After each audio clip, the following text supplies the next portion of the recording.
మనం ముందుగానే మాట్లాడుకున్నట్లుగా విశ్లేషణ చేసుకున్నట్లుగా అంటే కల్కి చిత్రం గురువారం రిలీజ్ అయింది. గురు శుక్రవారాలు అక్కడ బాలీవుడ్లో కొంతమేర కలెక్షన్ తగ్గినప్పటికీ శని ఆదివారాలు కలెక్షన్లు పుంజుకున్నట్లుగా మనం చూసాం. ఏంటి ఎంత కలెక్ట్ చేసాయి శని ఆదివారాలు? బాగానే కలెక్ట్ చేశాయి. శని ఆదివారాలు ఒక 200 కోట్ల పైగా కలెక్ట్ చేస్తే అప్పుడు వచ్చిన చిల్లర 300 కలుపుకొని 500 కోట్లకి కొంచెం సెటిల్ అయింది. అండ్ అది కూడా వీకెండ్ కలెక్షన్సే కదా, పెట్టింది వచ్చేసింది, బ్రేక్ ఈవెన్ ఆల్రెడీ అయిపోయింది. అండ్ ఇప్పుడు వచ్చేదంతా లాభాలే, ప్రాబ్లం ఏం లేదు. They are happy. ఇంకా వాళ్ళు సక్సెస్ మీట్ అంటే ఇప్పుడు దీని సినిమాలకు అస్సలు చూడొద్దు.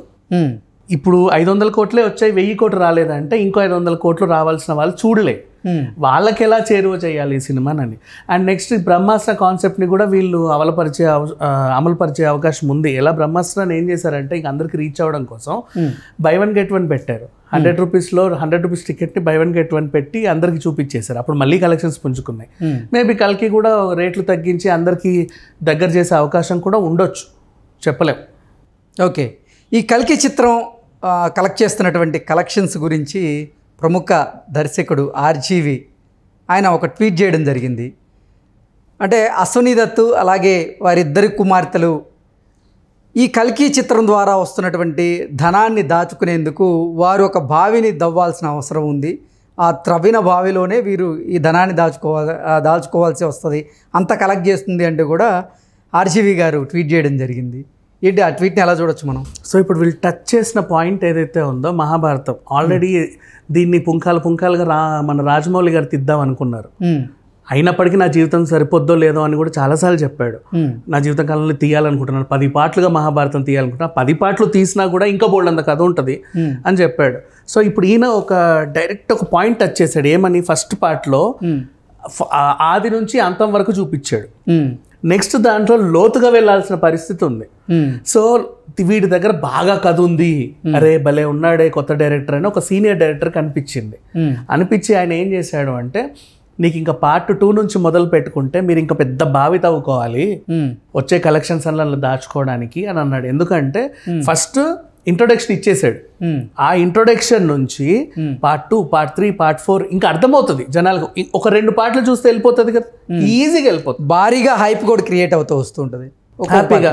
ఇప్పుడు డైరెక్ట్గా అవెంజర్స్ చూసే వాళ్ళకి ఒకటి చెప్తా, ఫస్ట్ టైం అవెంజర్స్ చూసే వాళ్ళకి వాళ్ళందరూ ఎవరో తెలియాలి కదా. ఫస్ట్ ఆ పాత్రలు పరిచయం అవ్వాలంటే వాళ్ళ ఇండిపెండెంట్ సినిమాలన్నీ చూడాలి. అప్పుడు డైరెక్ట్ అవెంజర్స్ 2 అర్థమవుతుంది చాలా నీట్గా. ఫస్ట్ చూసేవాడికి ఏంటో బాగుంది, అందరు సూపర్ హీరోలు ఉన్నారు, బాగానే ఉందిలే పర్లేదు అని అనుకుంటాడు. ఇది కూడా అంతే, పాత్రల పరిచయం వరకు అన్ని చేసి వదిలేశారు. ఇప్పుడు లోతుగా వెళ్లాల్సి ఉంది. కల్కి చిత్రం ద్వారా ఇప్పటికే అశ్వనీ దత్ గారికి 500 కోట్లకు పైగా లాభం వచ్చినట్లుగా కొన్ని వార్తలు వస్తూ ఉన్నాయి. నిజంగా 500 కోట్లకు పైగా లాభాలు వచ్చినాయి? గ్రాస్ కలెక్షన్ ఇవన్నీ కూడా ఇంకా లోపల వాళ్ళ థియేట్రికల్ రైట్స్ కానీ లేదంటే ఓటీటీకి సంబంధించి అలాగే శాటిలైట్ రైట్స్ అన్నీ కలుపుకొనే 500 కోట్లకు పైగా ఆయనకి ఇప్పటికే లాభం వచ్చినట్లుగా కొన్ని వార్తలు వస్తున్నాయి. అయితే ఇట్లా సింగిల్ సినిమా అయితే ఓటీటీకి ముందే ఇచ్చుకుంటారు. ఎప్పుడైతే ఇట్లా సిరీస్ ఉందో, ఫ్రాంచైజీకి వెళ్తున్నారో ఆర్ లేకపోతే ఒక యూనివర్స్కి వెళ్తున్నారు, ఇప్పుడు కంప్లీట్గా ఒక ఫ్రాంచైజీ ఇది. సో మొత్తం ఫ్రాంచైజీ ఒకరికే ఇచ్చేలాగా భారీ ఒప్పందాలు చేసుకుంటారు. అది డిపెండ్ ఆన్ ఫస్ట్ ఫిలిం పైన ఉంటుంది. ఫస్ట్ ఫిలిం ఆల్రెడీ నీకు మంచి సక్సెస్ అయింది కాబట్టి ఒక మోతాదు రేటుకి మాట్లాడుకున్నా సెకండ్ది కూడా వీళ్ళకే ఇవ్వాలి, థర్డ్ కూడా వీళ్ళకే ఇవ్వాలని ఒక కమిట్మెంట్లు ఉంటాయి. సో కొంచెం ఆలోచించి ఇచ్చుకుంటారు. నన్ను అడిగితే ఓటీటీ దీనికి ఫస్ట్ పార్ట్ 200 కోట్లు ఈజీగా వెళ్ళిపోతుందని అనిపిస్తుంది. వెళ్తుంది, ఎందుకంటే అన్ని లాంగ్వేజ్. ఇప్పుడు ఓటీటీ 200 కోట్లు అనకూడదు. ఇప్పుడు 200 కోట్లు అంటే తక్కువే ఎందుకు చెప్పనా, 200 కోట్లు డివైడెడ్ బై 8 లాంగ్వేజ్లు. అప్పుడు నీకేంటి, ఒక లాంగ్వేజ్ నువ్వు 20 కోట్లకు కొన్నట్టే సినిమాని, అంతే కదా. 25 కొన్నట్టే, తెలుగు 25, తమిళ్ 25, కన్నడ. మరి శాటిలైట్ రైట్స్ ఎంతకు వచ్చే అవకాశం ఉంది? శాటిలైట్ రైట్ ఇప్పుడప్పుడే ఎవరు ఏదైనా పండగకి ఇస్తారు, ఏదైనా పెద్ద ఛానల్ ఆల్మోస్ట్ అది కూడా వెళ్ళొద్ది.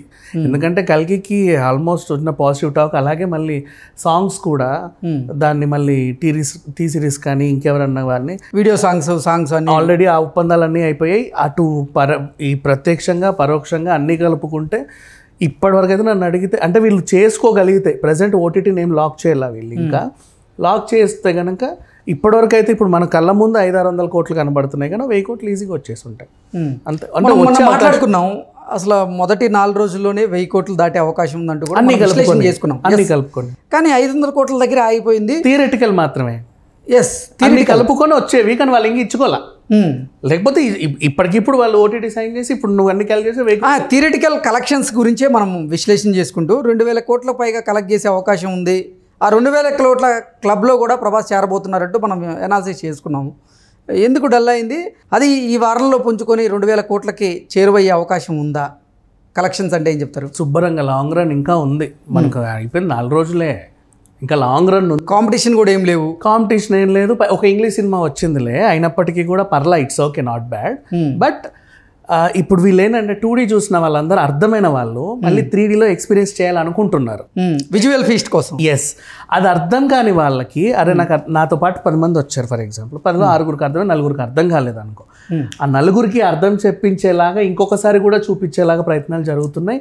అండ్ స్కూల్ పిల్లలకి ఇప్పుడు ఏం జరుగుతుందంటే, మన కొన్ని థియేటర్స్ కొంచెం ఫ్రీ అయిన తర్వాత స్కూల్ పిల్లలకి, కాలేజ్ ప్రిన్సిపల్స్, స్కూల్ ప్రిన్సిపల్స్ అందరు కూడా ఆ పిల్లలకి కోసం మాట్లాడుతున్నారు ప్రొడ్యూసర్స్తో.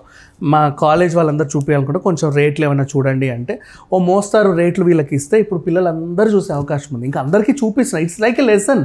నువ్వు నేర్చుకోవాల్సిన అంశం ఏదో ఉంది, సినిమాలా చూడొద్దు దీన్ని, it's a lesson, it's a history. So నడుస్తూనే ఉంటుంది కల్కి. దానికంటూ అంటే 2008-98 అని ఏదో చెప్పారు, కానీ ఈ సినిమా కలెక్షన్స్ కూడా అంతమనేది లేదు, నడుస్తూనే ఉంటుంది. మరి ఆర్జీవి గారు చెప్పినట్టు నిజంగా బావి తవ్వాలా ఆ కలెక్షన్లో అన్ని దాచుకునేది? బావి తవ్వకపోయినా ఒక పెద్ద, నన్ను అడిగితే ఒక టన్నెల్ తీయవచ్చు, ఒక గుహ తవ్వుకున్నా సరే నష్టమేం లేదని చెప్పుకోవచ్చు హ్యాపీగా. ఇప్పుడు డైరెక్ట్గా అవెంజర్స్ చూసే వాళ్ళకి ఒకటి చెప్తా, ఫస్ట్ టైం అవెంజర్స్ చూసే వాళ్ళకి వాళ్ళందరూ ఎవరో తెలియాలి కదా. ఫస్ట్ ఆ పాత్రలు పరిచయం అవ్వాలంటే వాళ్ళ ఇండిపెండెంట్ సినిమాలన్నీ చూడాలి, అప్పుడు డైరెక్ట్ అవెంజర్స్ 2 అర్థం అవుతుంది చాలా నీట్గా. ఫస్ట్ చూసేవాడికి ఏంటో బాగుంది, అందరు సూపర్ హీరోలు ఉన్నారు, బాగానే ఉందిలే, పర్లేదు అని అనుకుంటాడు. సో ఇప్పుడు వీళ్ళు టచ్ చేసిన పాయింట్ ఏదైతే ఉందో, మహాభారతం ఆల్రెడీ దీన్ని పుంఖాలుగా మన రాజమౌళి గారు తీద్దాం అనుకున్నారు. అయినప్పటికీ నా జీవితం సరిపోద్దో లేదో అని కూడా చాలాసార్లు చెప్పాడు. నా జీవిత కాలంలో తీయాలనుకుంటున్నాను, 10 పార్ట్లుగా మహాభారతం తీయాలనుకుంటున్నా, 10 పార్ట్లు తీసినా కూడా ఇంకా బోల్డ్ అంత కథ ఉంటుంది అని చెప్పాడు. సో ఇప్పుడు ఈయన డైరెక్ట్ ఒక పాయింట్ టచ్ చేశాడు. ఏమని, ఫస్ట్ పార్ట్లో ఆది నుంచి అంతం వరకు చూపించాడు. నెక్స్ట్ దాంట్లో లోతుగా వెళ్ళాల్సిన పరిస్థితి ఉంది. సో వీడి దగ్గర బాగా కథ ఉంది, అరే భలే ఉన్నాడే కొత్త డైరెక్టర్ అని ఒక సీనియర్ డైరెక్టర్ అనిపించి ఆయన ఏం చేశాడు అంటే, నీకు ఇంకా పార్ట్ 2 నుంచి మొదలు పెట్టుకుంటే మీరు ఇంకా పెద్ద బావి తవ్వుకోవాలి వచ్చే కలెక్షన్స్ అలా దాచుకోవడానికి అని అన్నాడు. ఎందుకంటే ఫస్ట్ ఇంట్రొడక్షన్ ఇచ్చేసాడు, ఆ ఇంట్రొడక్షన్ నుంచి పార్ట్ 2, పార్ట్ 3, పార్ట్ 4 ఇంకా అర్థమవుతుంది జనాలకు. ఒక 2 పార్ట్లు చూస్తే వెళ్ళిపోతుంది కదా, ఈజీగా వెళ్ళిపోతుంది. భారీగా హైప్ కూడా క్రియేట్ అవుతూ వస్తుంటుంది. ఓకే అండి, థ్యాంక్ యూ సో మచ్.